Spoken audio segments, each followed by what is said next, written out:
the expedition attempts to crack its mystery, uncovering the improbable creatures that somehow thrive at this merciless alien edge of our planet.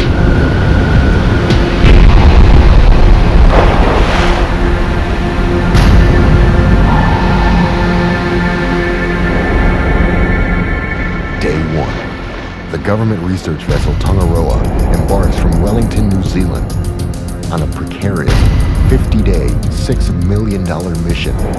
Destination, Antarctica. A voyage of potential discovery and definite danger. Just getting to the Ross Sea will tax the ship and crew. Navigating the mighty Southern Ocean and 460 kilometers of crushing sea ice.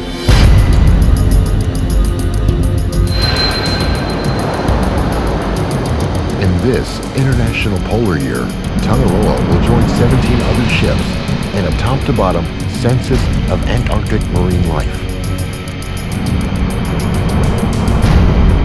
And Andrew Leachman is its captain. Like a telephone directory of everything that's down there, because it's never really been done. But satellite charts show the worst icing condition in years. Even with Tongaroa's 70-meter-long reinforced hull, this could be a mission impossible. Though he can hardly wait to get his hands on the strange, scaly creatures from the seafloor, marine biologist Andrew Stewart knows it'll be no dip in the ocean. The ocean is a very difficult environment to study. Down here in the Southern Ocean, everything is that much harder.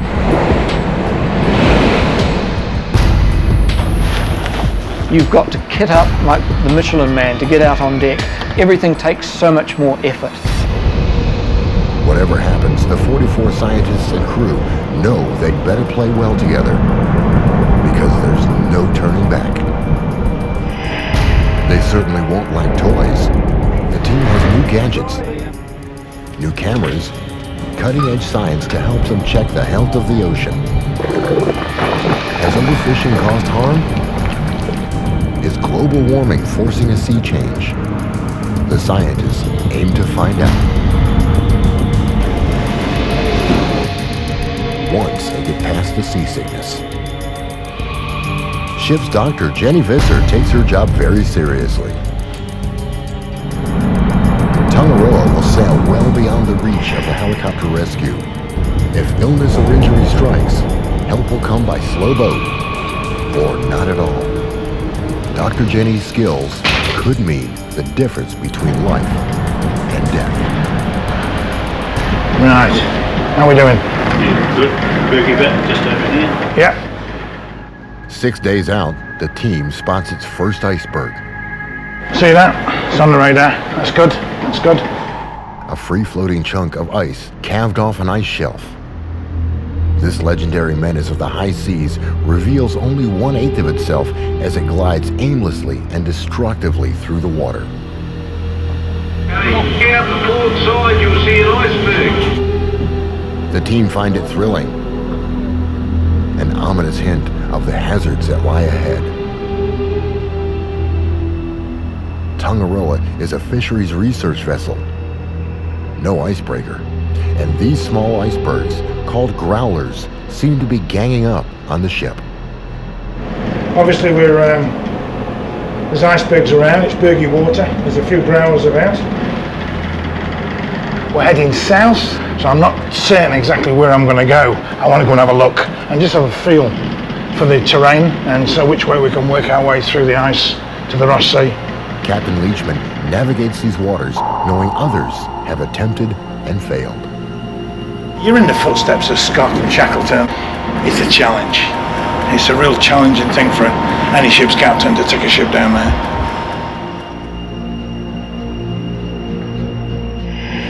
In 1914, Sir Ernest Shackleton's ship, Endurance, became trapped in sea ice. He and his crew spent a grueling winter battling the elements until the ice ultimately crushed and sunk the ship.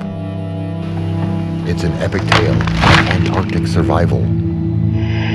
And it replayed in 2007 when ice engulfed the tour ship Explorer in Antarctic waters.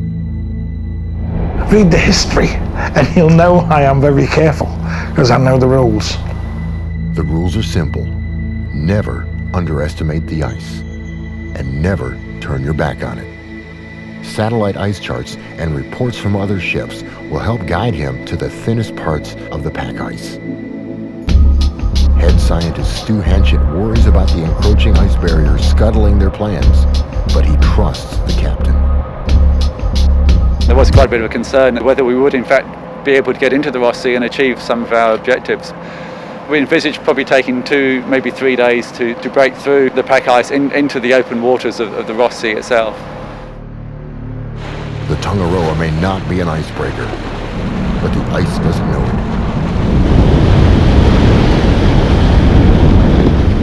The sharp prow makes short work of it, for now.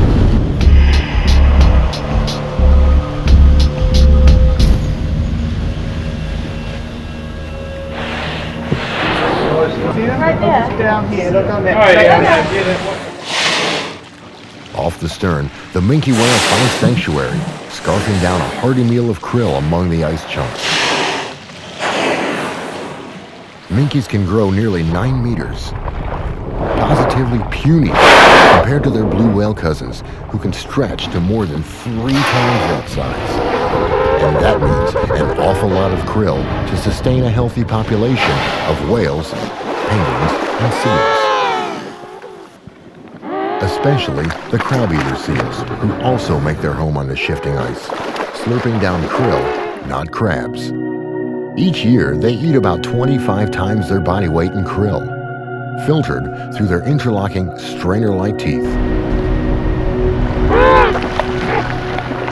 And these ever-popular emperors of Antarctica will pass the dark and brutal winter by mating. They'll brave temperatures lower than -40 to lay eggs and raise their chicks. The work these scientists do down here could help all these animals survive an uncertain future. Each night, 3 hours of darkness brings new danger to the ice-clogged waters. Safety depends on constant vigilance.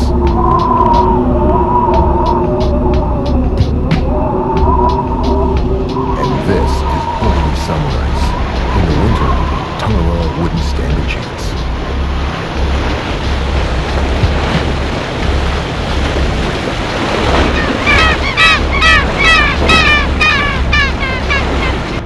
Right, how are we doing? Let's look.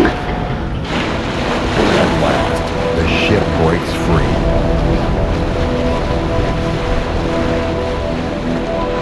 By now, Tongaroa has spent 10 days at sea, nearly 4 of them packed in ice. Wind and currents keep this part of the Ross Sea ice-free in summer. Voyage leader John Mitchell can breathe a little easier, but experience tells him he hasn't seen the last of it. It's always going to get in the way, regardless what you do. Even on the best ice years, you still get ice, and it's always where you want to be. While the sea stays calm and free of ice, the team prepares to plunge into an alien world. For the first time, these scientists will get to see what's down there, courtesy of the deep-towed imaging system they call DETIS, custom made for this type of deep-sea exploration. Its high-definition video and stills cameras will act as the team's eyes in this high-pressure, low-light environment. Okay, we're ready to go. And we're in position, going ready. No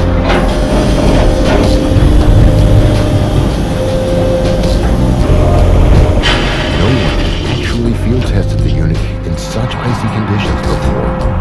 Too late to think about that now. Like an explorer dispatched to a foreign world, the imaging system begins its fact-finding mission. The scientists hold their breath. Yeah, this is the dry lab. We're on channel 15, mate. Roger that, thank you. Nobody really knows what's down here. At last, the ocean floor. Andrew, could you just hold there for a moment, please? Recording now. marine biologist, this is big. Like the first moonwalk. As the live video images come up from the seabed, the scientists log what they see and strain to find things they've never seen before. They will crawl for an hour, the length of a videotape, giving the team their first tantalizing image of polar marine life in perpetual nighttime. There's quite a lot of fragments of things here, isn't there?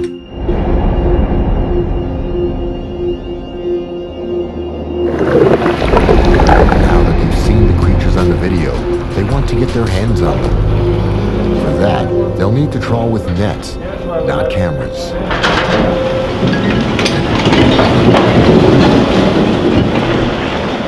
They approach trawling systematically. First, they'll trawl the bottom of the ocean, sweeping across the floor to sample the bottom dwellers. Then they'll trawl at mid-level, collecting samples of free-swimming fish. Then skimming the surface for plankton. They'll also use specialized equipment to sample water and mud from directly beneath the ship to study its microbes and chemical makeup. As a commercial fishing practice, bottom trawling dredges up worldwide controversy because of damage to the seabed. Science, however, takes a gentler approach. You know, we have limited our trawls to about 15 or 20 minutes bottom time. The actual percentage of the total seabed area impacted by the bottom trawl is very small. Woo! It's chilly cold. But the bottom trawl doesn't even last 15 minutes before the rough seabed forces the crew to pull the net. That's the cue for American marine biologist Christopher Jones to grab his gear. This will be exciting. The anticipation makes the scientists forget all about the -10°C conditions. And Andrew Stewart thinks all of his Christmases have come at once. It's going to be a bit like Santa Claus coming up the stern ramp there. We don't know what's going to be in that sack. Could be a pair of socks, or it could be a new bike, who knows. Now this is good. We've got all sorts of things in here. Santa must be pleased with Christopher Jones. There's a big Disosticus, a big, beautiful Disosticus mawsoni. That's what we're looking for. We got a good one here. Disosticus mawsoni, the Antarctic toothfish, one of the giants of the marine ecosystem. On the menu, it goes by Chilean sea bass, and it's harvested by the thousands. If it disappears from the ocean, more than dinner's at stake. A nice diverse catch here. It could mean an ecosystem on the brink of collapse. This is the fish that is probably the most economically important species that's being caught by the commercial fishery in the Southern Ocean. This is a fine specimen here of an Antarctic toothfish. This big guy tells the crew that all's well down below. The undersea camera built up the team's expectations about what they might collect. Yes! The bottom trawl net delivers on its promise. Sponges, among the most primitive sea animals, have no nervous or digestive systems. They feed by filtering water through their pores. The trawl brought up an exotic specimen that weaves its body out of silica.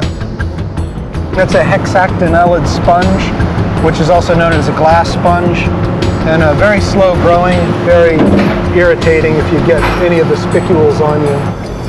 And Santa's sack has delivered a special gift for Andrew. Snailfish. Fantastic. Snailfish are poorly understood, and Andrew may have found a new species. Some of these beauties down to the lab.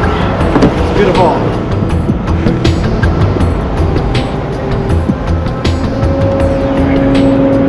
This is why I came to Antarctica. Seeing things like this, it's just beyond words. We now have whole families of fishes that are found nowhere else in the world except in the Southern Ocean. And these are fascinating animals. These are the ice fishes. Temperatures above 5°C are too hot for them and in fact are lethal for them. The sea holds a dizzying variety of fish to baffle and thrill marine biologists. Nature even saw fit to make about 115 species of Andrew's snailfish. You have to look at such features as the shape of the teeth, the jaws, the shape of the gill rakers, as well as counts of the vertebrae, counts of the dorsal and anal fin rays. Then, along comes the kind of discovery that blows biologists out of the water. Now, I have no idea which species this is at the moment. That colour pattern on the fins is like nothing I've ever seen before. Most scientists hope to find something truly new, but only a few actually accomplish it. Andrew might have discovered yet another new species, making him the first human to lay eyes on this creature that's evolved over millions of years. Though cut short, this first trawl offers something for everyone. Oh, I'm very happy with the first trawl. Yeah, we only had 10 minutes on the bottom, and there was some quite rough ground, so we had to haul early. But yeah, looks very good for the first one. Scientists have cataloged about 135 species of fish from the largely unexplored Ross Sea. On this expedition, the team intends to add a new chapter to this Antarctic fish story.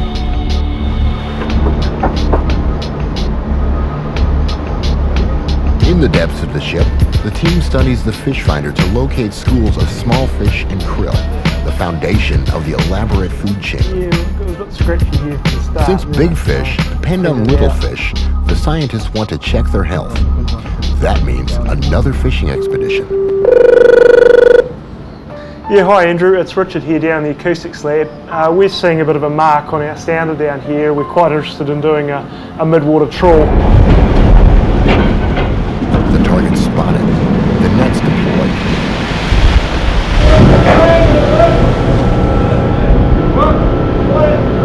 But as the net closes in on the fish, the weather closes in on the ship.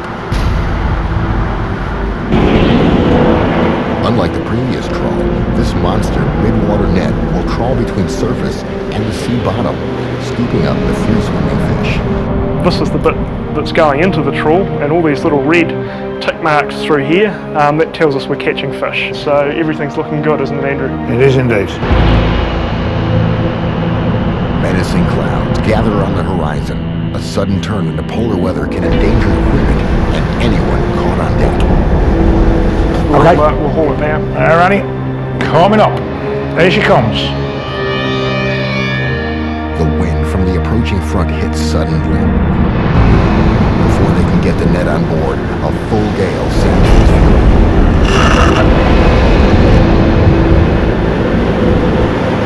Oh, now, hold it now.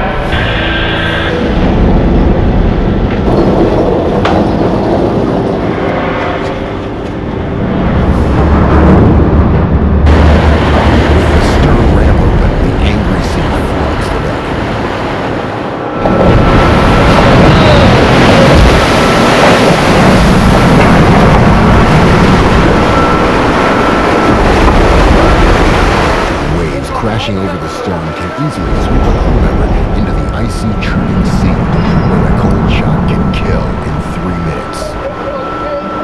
But the crew won't abandon the catch. The net overflows with silverfish, a very healthy sign.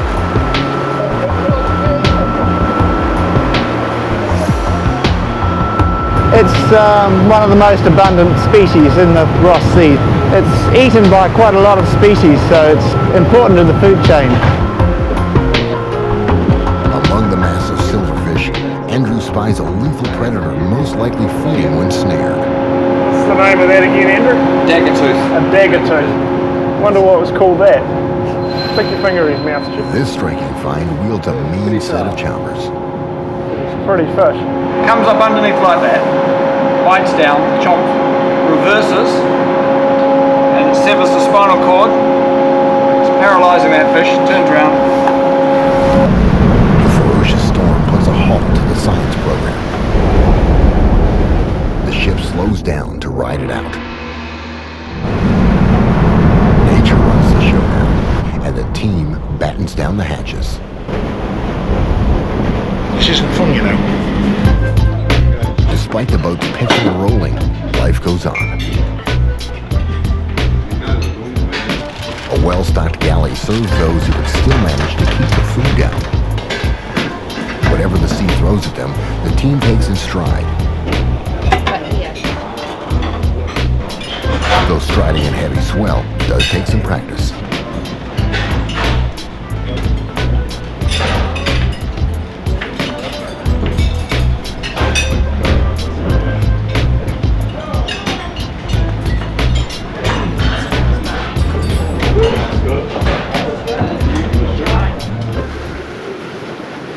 At last, the storm passes, costing the crew a day and a half's sampling. You might get caught up in the science, John. Microbiologist Julie Hall's work involves checking the health of the Southern Ocean's tiniest residents. This device collects her water samples. She can remotely open and close the sampling bottles at various depths from the seabed to the surface. Okay, we're ready to go. Steve's ready.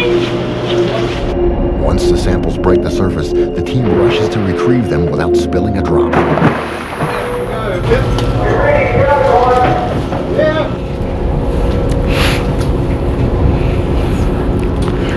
As you can see, it's a difficult and dangerous operation, and the deck crew have to be really careful bringing it on board in such rough and slippery conditions. So we're going to pull it round into the garage so that we're out of the wind with the sampling, and then we'll start taking the samples off the bottles. She wants to see if increased greenhouse gases in the ocean have any effect on life down here. She'll measure chemicals, water temperature, and bacteria in the sea. We've got the water from that coming out and going in about 10 different directions for analysis of nutrients in the water, chlorophyll, phytoplankton. We're also looking at viruses, the microzooplankton, those very, very tiny zooplankton. Her work in this far-off sea may have global implications, but Julie's about to feel the full weight of her isolation from the world back home.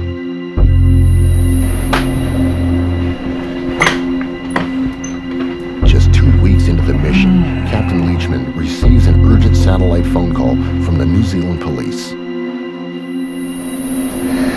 Early morning, I was called to the bridge, and the sergeant in Matamata said, "Look, we've got some bad news. Have you got a Dr. Julie Hall aboard?"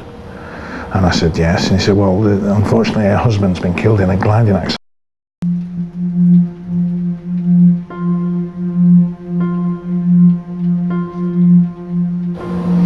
Anyway, what I did do is got Julie up and sat her down.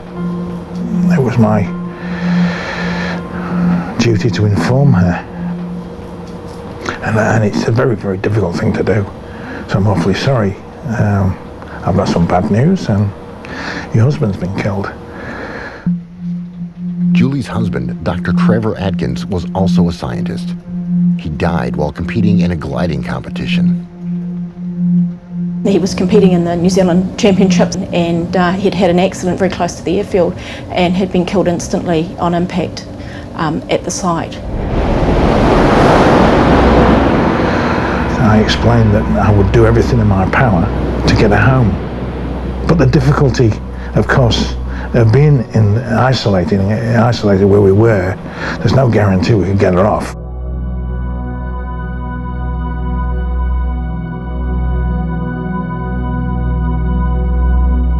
Fickle weather and enormous distances have conspired against Julie. By now, Tongaroa has sailed well beyond reach of any helicopter and too far out to turn around. If Julie has any hope of getting home, Captain Leachman must find a nearby ship able to make the journey. I had to think about my own situation, how I felt about things, how any decision impacted on others back in New Zealand, but also the impact me leaving would have on the science and the people around me. With the weather deteriorating and the nearest ship at least 3 days away, Julie has to make an immediate decision. Stay with the mission or return home to her family. And as it turned out, I'd made the decision not to leave. She decided that really she was going home to an empty house and she didn't want to go home. She was happy where she was. The strongest reaction of why aren't you coming home came from people who really didn't understand the isolation and also not really the situation on the ship in terms of being surrounded by close colleagues who were very supportive.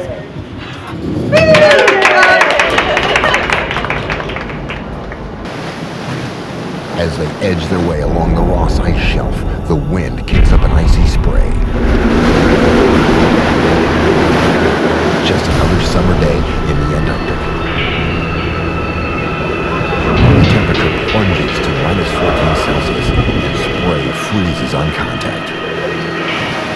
The next deep-towed imaging deployment gets put on hold, much to the crew's relief. Such is the life of a sailor. Everything's frozen, including us. And the forecast gets even more chilling. Okay, this satellite image that just came in this morning to show us the current state of play.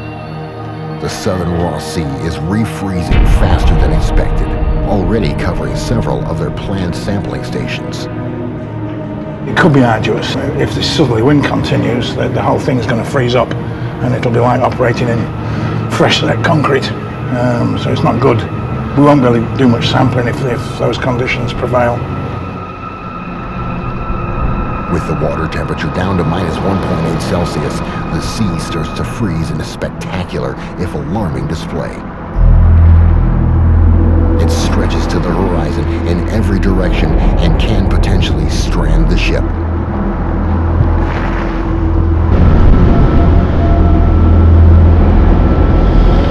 Don't like it when it's really thick. I really don't. I'm always frightened I'll do a Shackleton.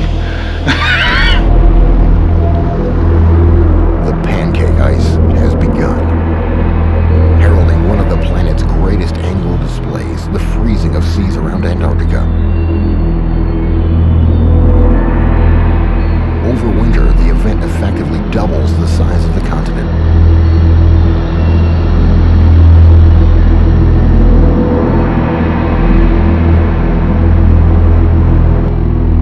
Science leaders called an emergency strategy meeting. Morning. Morning all. I think the general consensus is now that we don't go much further east than here, which is probably a good idea because looking out the window.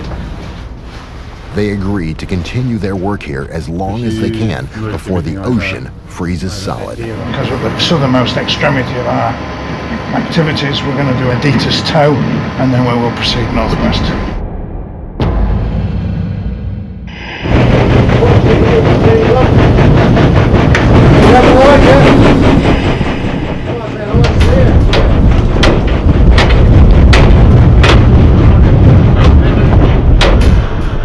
It's like fishing in a margarita.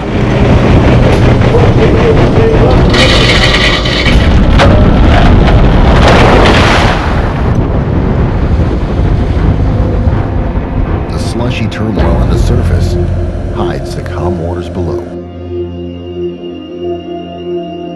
As Antarctica began its deep freeze over 30 million years ago, life here evolved and flourished. Now comes a new challenge. Despite the pristine nature of this remote ocean, the imaging system shows human intruders. The stills camera snaps a beer bottle. And commercial fishing activity leaves its mark in the form of a trawler's long line. When the weather allows, commercial trawlers drop their deadly long lines here to catch toothfish, the so-called sea bass.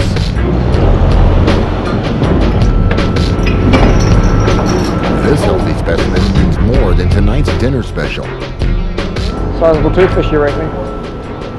It's the poster child for good fishing management. Elsewhere in the southern seas, indiscriminate practices have dangerously depleted its relative, the Patagonian toothfish. But stricter Antarctic regulations allow us to have our fish and eat it too. Christopher Jones hopes it stays that way. It's the one fish that human beings are having the greatest impact on. We're okay now, but we have to be very, very cautious if we decide to increase the catch. This whopper weighs an incredible 56.8 kilograms, and still only half the size these mighty fish can grow. In one recent summer, the longliners relieved the Ross Sea of 3,000 tons of them, while Tongaroa has only caught 5 for research.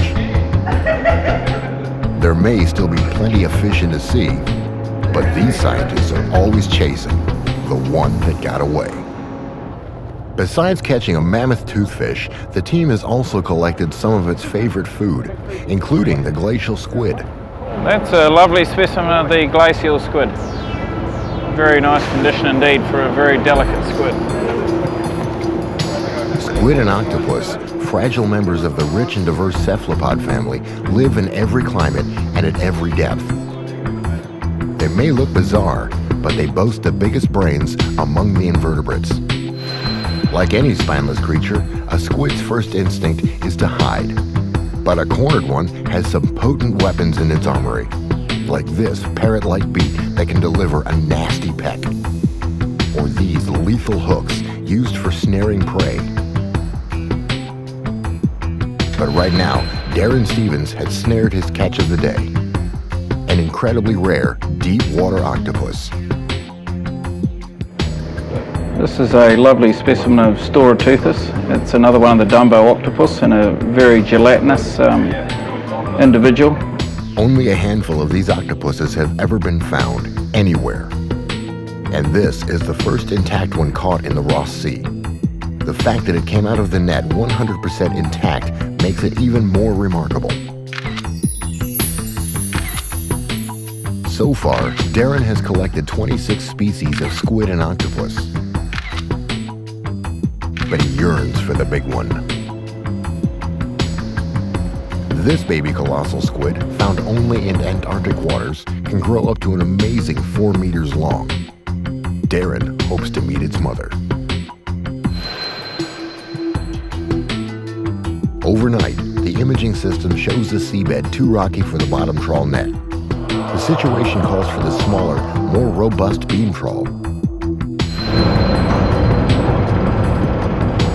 Instead of the steel doors, a large wooden beam props open the mouth of the net. Here we go. As the net pulls in, the team eagerly awaits its catch from 1,600 meters down. It feels like they've hooked the big one. Oh, yeah. You've got it. Perhaps it's Darren's colossal squid. Well, yeah, I heard something go whoomp right there. Not a squid, but colossal all the same. Well, it looks like we might have done a little bit more geologic sampling. Oh dear.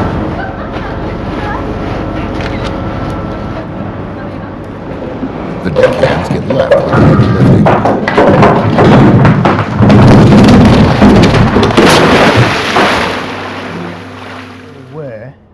Studying the latest satellite charts, Captain Leachman finds a pathway through the ice barrier, if they leave right away.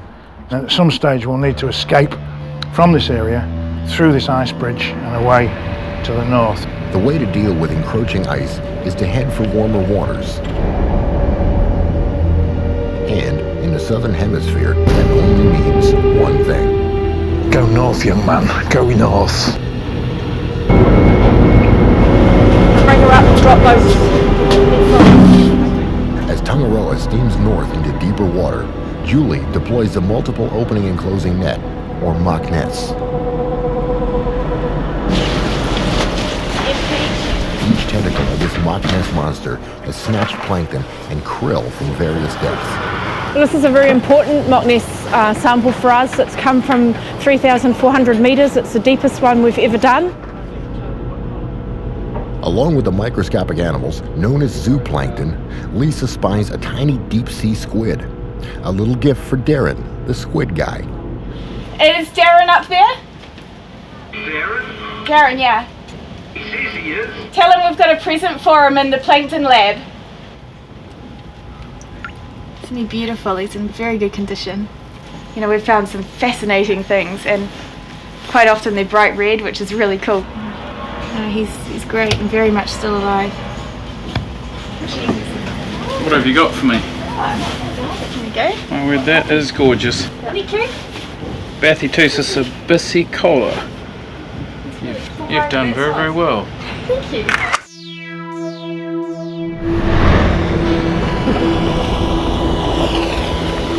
As Tangaroa nudges north into sea ice, the work in the plankton lab goes on.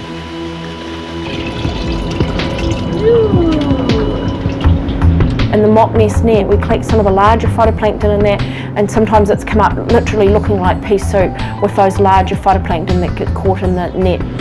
I'm amazed at the amount of life in here. It certainly looks quite productive, a lot more productive than I'd imagined for Antarctic waters. But I guess something's got to be there to feed the krill, which live down here. The mid-trawl net hauled up plenty of krill, and Chris gets the smelly job of weighing and measuring every last one of them.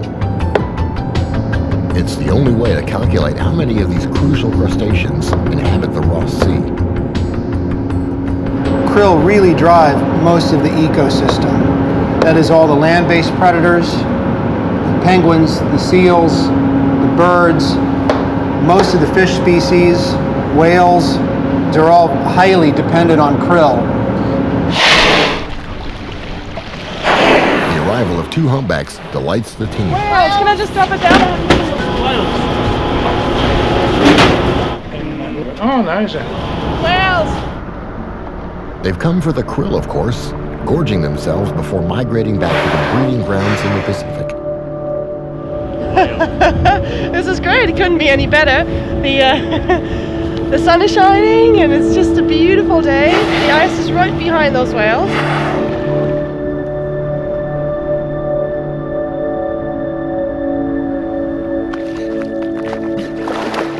Emperor penguins also come for the all-you-can-eat buffet. After laying their eggs in a dead of winter, the females complete an arduous trek from open water to feed the chicks. And krill, one of the lowest links in the food chain, becomes a meal fit for an emperor.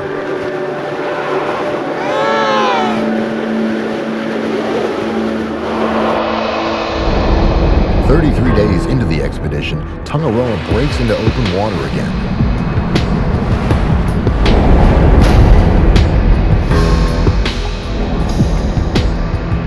On the horizon looms Scott Island and Agate Pillar.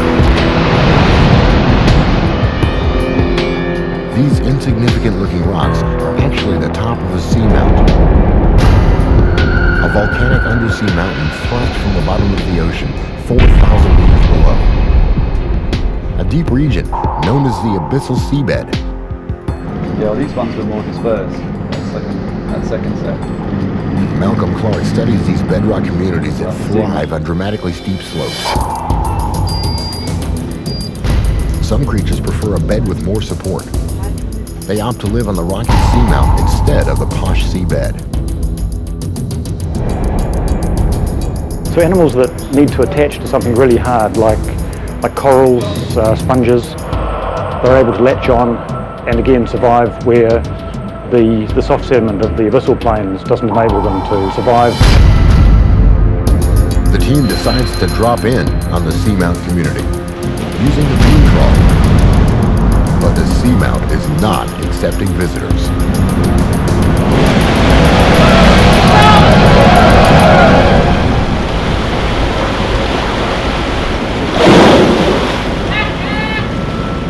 Up comes nothing but the tangled cables of the broken trawl. The wooden beam is smashed in two. From the details, it looked pretty good. So it's worth a go, and it's just one of the risks we take.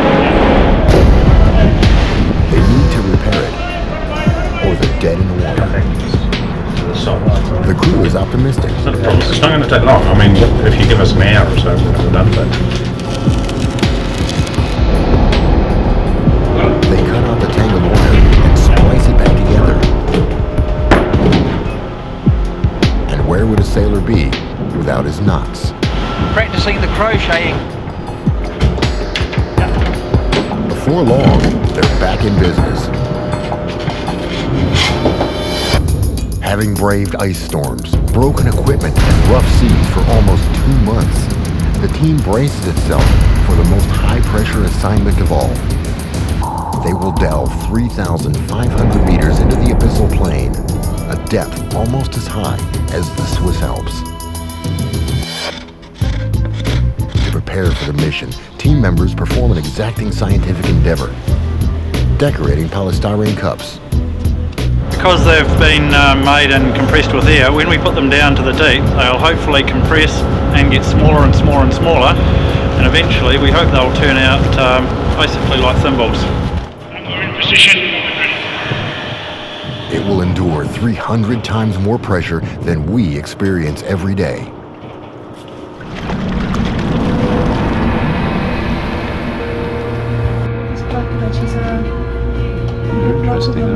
Suddenly, the Abyssal Plain reveals itself.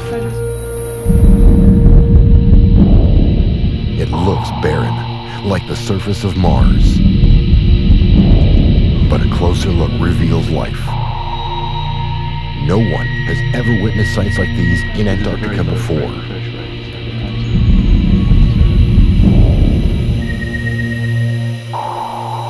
Then, something goes horribly wrong. We've just lost the video. Yeah, we just noticed that now. We're just gonna see what happens. We're wondering what's going on. It could be a minor malfunction or a catastrophic failure. It just concerns me when you get to that depth that it suddenly goes. You sort of think, oh god, the pressure hasn't broken a seal or something. They haul the apparatus back up. See the problem right away. Oh dear. But dripping water out. That's not supposed to happen. Yeah, what's happened is the pressure has been too great for the glass in the bottom, and it's got a hairline crack across it. Remarkably, the camera continued to operate, allowing Chas Marriott to replay its destruction. You can see a crack started to form across the glass lens on the front of the housing, and as we scroll through the frames, you can see water starting to seep into the housing. It's these blurry bits here, and slowly filling up the bottom of the housing, and the lens of water evens out across the glass. You can still see all the photos quite clearly again. Yeah, exciting. For the rest of the team, the experiment is a crushing success. Here we go. 300 atmospheres of pressure, bearing down equally on all sides, have miniaturized them without damage. Very impressive. Oh, they're great. Even the illustrations and lettering remain in perfect miniature. The team also take the opportunity to crawl the bottom, having set out more than 5,000 meters of the repaired cable into the sea.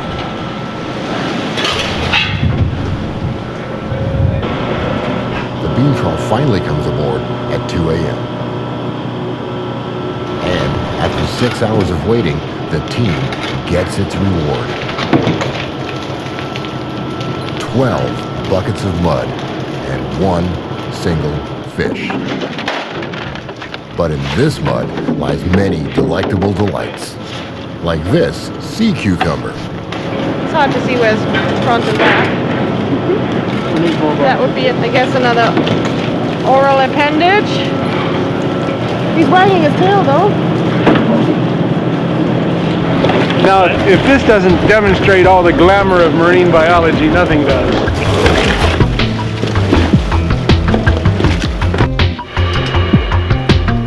Karine has cleaned up her sea cucumber for a better look. This is the back side of it, and the front of it is clearly the other side, which has got these oral tentacles.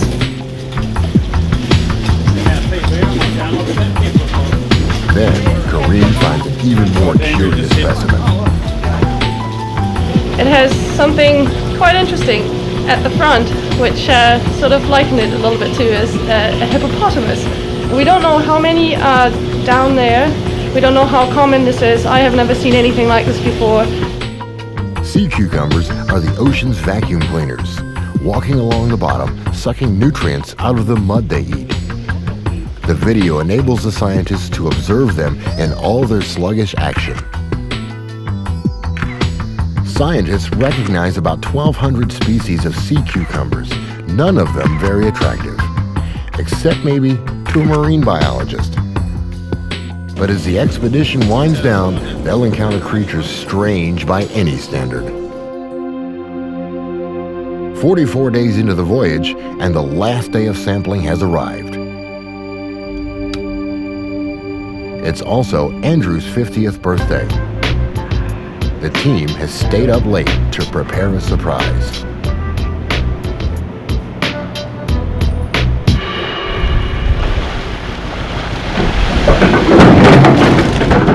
They've conducted 312 sampling deployments at 39 different stations, yet still, a sense of expectation grips them. This is the last bottom trawl of the cruise. The video shows parasites attached to deep-sea rat-tail fish. The scientists hope the trawl snares one. After a long day's wait, Andrew and the others get to see the last net come in. With deep trawls, they've come to expect some strange specimens. They are not disappointed. These abyssal fish have evolved to cope with the crushing pressure down below.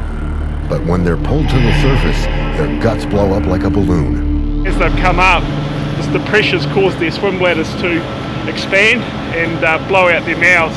Unfortunately, it doesn't do them much good. And the fish with its horrifying host has turned up in the net. One of these big parasites right here on the rat tail. You can see that thing, it's got a tube, part of it goes in well down into the body cavity.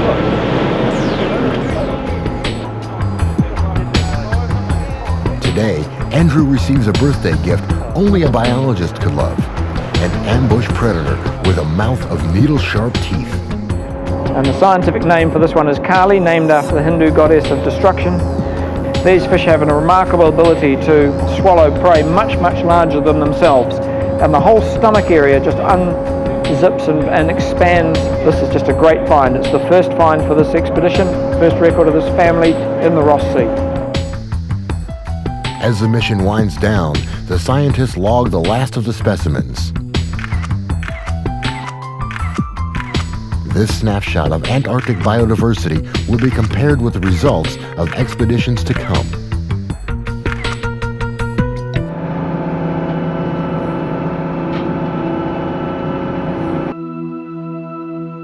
As they head back to New Zealand, Captain Leachman reflects on Tangaroa's 7,000 nautical mile journey through one of the most challenging oceans on Earth. Once you've had a touch of it and seen the visibility, you see 200 miles, see Mount Melbourne pink in the midnight sun. Oh, I mean, there's no words can't describe just the beauty of it all. It's wonderful. And would he go again? Oh, of course.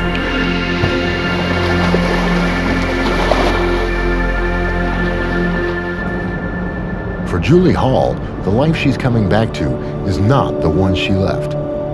But she has no doubt that the painful choice she made was the right one. I felt that he would have wanted me to stay and finish the program that I've put so much time and energy into developing. I've been planning this for over 2 years, so to walk away would have been very difficult. Andrew Stewart and the fish team scored 88 different fish species. At least 5 are thought to be new to science, but only a small fraction of what scientists believe is still out there. I think that what we have already retrieved from the Southern Ocean has been incredible. I think in many ways we've barely scratched the surface.